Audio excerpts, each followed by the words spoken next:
Hi there, it's Egil and it's story time.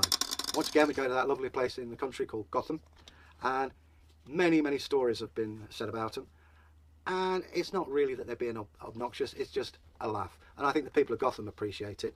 And today we're doing a story called The Kettle That Wouldn't Walk. Kettle is a Viking word, and in the past they would have 3 legs on them. This one doesn't. I'm going to put it down. There we go, I'll put that down there because it's making a noise, and I'm the only one who's making a noise in this. So Gotham, it's just outside Nottingham, and many stories have been told. In fact, we've told 1 or 2. But the kettle that wouldn't walk. Many years ago, about the time the Viking raids had stopped and had settled down, the people of Gotham were getting on with what people did in those days: farming, trading, living, dying, being born. And this man called Jim, his wife said, "I want a new kettle, this one's got a hole in it." "Can't we repair it?" "No, it's gone. I'm sick of you. Go and get that kettle. They sell them in Nottingham." "All right, me duck, I'll see you." And off went the man, along the road, through the forest. A fox came out to look at him, thought, "Oh no, somebody from Gotham, I'd best be on my way." And then, as he walked along, past ploughed fields where some farmer was ploughing with his oxen, walking along, he saw an owl up in the tree. He thought, "Oh, an owl in a tree, yeah, all right." He crossed over a stream, and as he walked along, the sun shone down.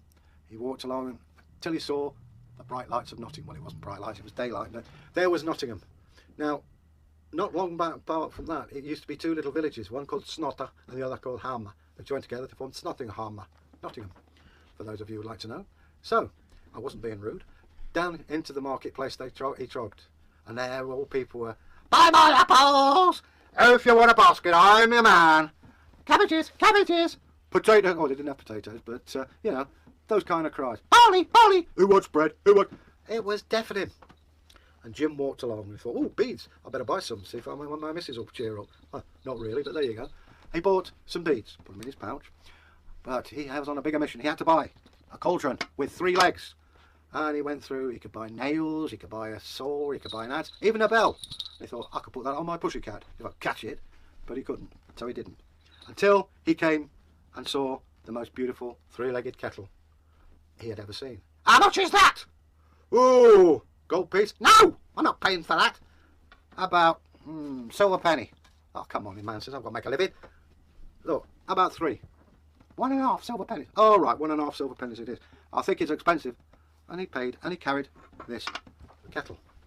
Now, one thing you'll notice about that deal, so I dovetail that in, is we talked about 1.5 silver pennies. Now,